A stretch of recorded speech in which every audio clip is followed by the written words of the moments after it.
ইমাম শাফি রহমতুল্লাহি আলাইহের পূর্ণ নাম ছিল মুহাম্মদ ইবনে ইদ্রিস আশ-শাফি।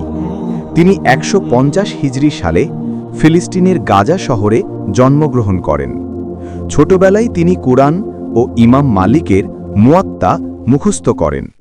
দরিদ্র পরিবারে জন্মেও জ্ঞান অর্জনে তার আগ্রহ ছিল অপরিসীম।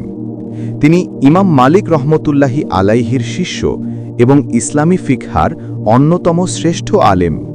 উসুল উল ফিকহার ভিত্তি স্থাপনে তার অবদান অনন্য।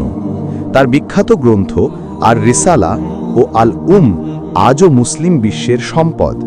তিনি অত্যন্ত বিনয়ী, ন্যায়পরায়ণ ও জ্ঞাননিষ্ঠ ব্যক্তি ছিলেন। ২০৪ হিজরিতে মিশরে তিনি ইন্তেকাল করেন। তার কবর আজও দর্শনীয় স্থান। ইমাম শাফি রহমতুল্লাহি আলাইহি ইসলামী জ্ঞান, চরিত্র ও নৈতিকতার এক উজ্জ্বল দৃষ্টান্ত হিসেবে চিরস্মরণীয়।